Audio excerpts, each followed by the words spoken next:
toi whawhilo ai ato seisi lea whapoponga o Tala Fou mo le nei awa uli. O lo o tatalia pea e ave pasi ale kinetic, le asa New Zealand pas mua le folafolanga e si ai o la tutongi whaatasi ai matutongi mai maasina o tuanai, ona o se vaenga o le malilienga sa whaia mo ave pasi, e ono tasi miliona tala le ana folafola e ala atu i tu la fono mo malilienga ina ia le leima talawhea ngai tutongi, pe ona whaia i le tausanga taluai, ina ia una ia ai le si o tutongi o ave pasi e wheoa aianga i tua, urban bus drivers, i o atu i le taitolu se fuluta la i le i tu la. Au ave pasi po regional drivers, i au o atu i le tailua se fuluvalu tā la i le itu la. O lo iai fo i le folofolanga e toi tutongi a matamai i le aso mua a perila o le kinetic. O se tasi o au nanga pito te le mo pasi tutonu o Wellingtone e whaatau tai pasi numera lua, tolu, se fululua, lua tasi ma le lua se fulutolu. Na tā ua le taitai fono o le komiti mo le whela awa inga a le whaamalumalunga o pulenga nuu a le ituma lo Wellingtone, Thomas Nash, e te tau ona o atu i le whai unga o le maasina nei ua tutongi si i tanga o ave pasi.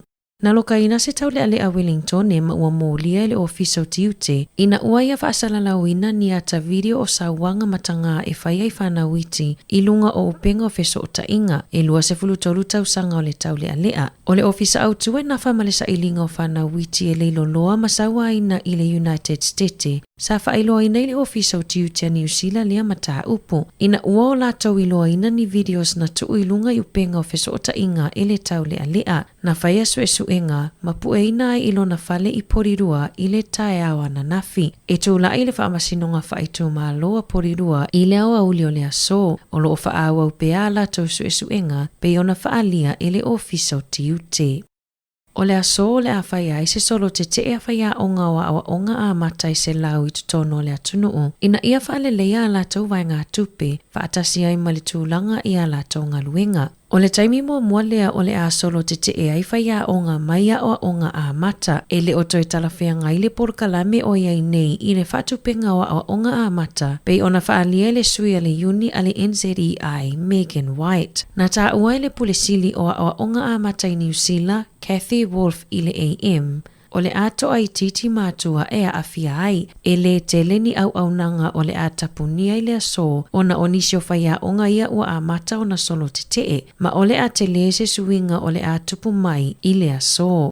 Ua toi filifilia loa ia le pati e le Labour, le susunga Chris Hipkins, e whaawa upea i le tofinga o le taitai o le vaenga whaupu whai, ai ua filifilia le tamaita ia ka mea se poloni, e whai masui taitai fōu mo le Labour i le neipaia inga fōu, e sui tūlanga ia Calvin Davis, le asa avea masui taitai mo le pati, sa whaalawi loa e Hipkins i le awa uliana na fito finga mo le Labour, i le mai ai o le whanotanga a le vaenga whaupu whai i le asona nafi. Sa tautino Hipkins e whaamoe na te tau aveina le tofinga taitai mo le isi tolu tausanga o le paia inga. Sa ia whaamanino foi, e le aisa isi o le pāti sa whinau e fia avea ma taitai, mai na o se puloni na tuina atulo na ingoa a wale palo taina o se sui taitai. E silia ma le fitu se fulu afe tā la le tino i tupe saito tono se ato, na whaao o atu e se urunga li i le ofiso leo i Hawke's Bay ana nafi, na la mawai tawhatafa o le awala. O le atu lanu moana na taatia i le awala, ma loka ina i se loka e whaonga ai nai masini whaate konolosi, ma o se mea tō tino a se whale tupe, pei ona whaailoa i li potia leo. Sa o ina le tino i tupe ini nai minu te munimuliane, ma tu uina i le vaenga sa ta tau ona taunu i ai. Na whaailoa i Chris Wallace o le leo sue, e na te whaafetaia le urunga li i na mawaina le tupe, ona o le whaamaoni. Na matauina i se tasi o leo ua tele tausanga o avea ma leo, e na tele i whaalongo mua i se tala whaapea i le whase fulu tausanga talo na whaingaluenga i Hastings. E tau a awai e se tangata se tino i tupe whaapea e na te mawaina i le ofisa o leo. Ua iai se fuafuanga a se tamaitai en wakago e pōlewa ai Hannah Pascoe, e avea ma se tangata mua e pōlewa ai e tausinio i taamilusanga o le tuunga wila vili vai. O Pascoe na tūlanga fitu i le taamilusanga mo le ipo le lalolangi le Paracycling Road Race i le masino me. Na saunoa Pascoe i lunga o le First Up, o lona naunau ta inga, e fia e whesanga i malu i tau te leo langa, e whianga i mase tangata e pōlewa ai. O Pascoe na whanau mai masenga se ufufonga, mana a matau na po lana vaai i le 25 o na tausanga. O le to angai ko leni masavali, o a walaya na whaalangolango i ai Pasco a o a matayo na maumali e atu lana vaai. Ma a veai malu i tau ini wha moe moenga e fia whai mo le lumanai. Sa tele na tausinio i malafoni, ma ole a tausinio i le cross country i le aso, fesosoani malosi i ailo na tausonga Cara Williamson e whai maona taiala.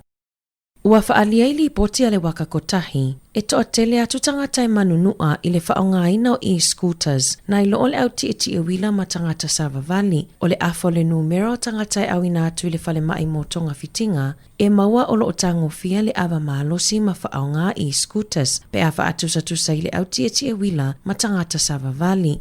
Na whaalia ele sueo le waka kotahi, e iai fuafuanga e mawhaio na fo i ai a whaalave. E iai le whaititia o maila whaatulangaina. O le vale luafe sefuluvalu ma le luafe lualua, e se fuluafe mata upu o manuanga na whaao o atu i le ACC o tangata e manunua i e-scooters, mai tusa ma le tolu se fulu miliona tāla le tupe na whaaluai. Tolu afe se lau na CTI i le luafe se fuluiva, toi pa u i le luafe 5 se lau mata upu i le tausanga taluai. O le teleo manuanga e awhia i le ulu, mai te tauona whaamalosia le whaio pulo tie wila, pe a whaongaina e-scooters e tusa ai maripoti.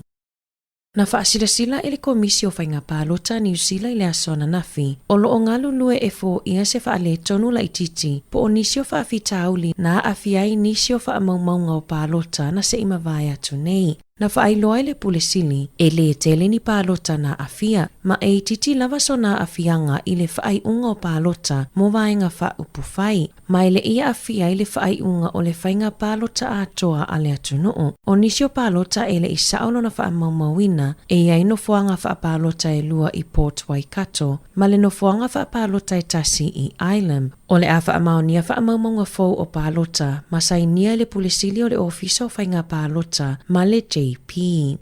E 5 tālana tutongi e Robert mai pitone, e le aise whale no fuai, na anga i atu i le Working Men's Club i pitone ana nafi, ma whaia sana peti 5 tāla mo peti petinga mo le ipua me le pone i le tu o ngā solo whanua. O le te o le 5 i le fiafi na ua mai a le tu unga, na toia anga i atu ai i le TAP e siaki lana peti. Ma sa whaate ia Robert i le siaki ato lana pipa, e manumalo i le selau ma leono afe tāla, o langona o le fiafia ma le whangai e tia, na whaalia e Robert i Tala Fou. Ina ua manumalo le solo whanua o le Without a Fight, le asa peti i ai. E taalonga, o le afiafia na nafi na whataunu uina ai le tufanga whaailonga a le kalapota mai tae a Shandon, mo le whaaiunga o le nei tausanga, e lua whaailonga na whaamanuia ina ai se tasi o alo le a onga tāpolo Sāmoa i Wellingtone, le Wellington Sāmoa Golf Academy, le tamaitai a Teisa Mania Vaka, na manumalo teisa i le tamaitai pitosilio na telea na birdies i le kalapu,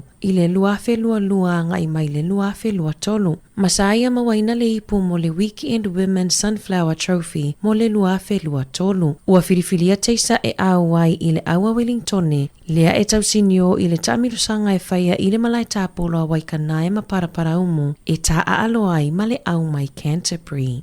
O le solofanua ua whaingoina o le Without a Fight, ua avea ma solofanua mua talu mai le luafe lua tasi, e whaamanuiaina i le manumalo o tuunga e lua i le tausanga e tasi. Le asa manumaloa i le ipo le tuunga solofanua me le poni, le Melbourne Cup i le asona nafi, whaatasi ai ma le Caulfield Cup i le tausanga lava le nei. O le lona lua i le o ipo me le pone e tausinio i le ali iti e solofanua, Mark Sarah, le asa manumalo. O Salcom na tūlanga lua, ma Shiraz i le numera tolu. E tusa ma le 2 miliona tāla le taua whae o le tūunga. Whaatesi ma le 8 miliona tāla e maua i le solofanua na manumalo. Ai lua se lau whase fuluafe tāla mai lea tupe e maua e le ti e solofanua. Tasi tesi ma le tasi miliona tāla na maua e le tūlanga lua. Lona tolu na maua le 5 se lau 5 se fuluafe tāla. Tolu se lau 5 se fuluafe mo le lona wha. Lua se lau tolu se fuluafe tāla le tūlanga 5. Ma le tūlanga ono i le tūlanga se fululua na maua le tai se lau ono se fuluafe tāla. Tala Fou ia mai le si uafonga o le laumua mo le nei vai.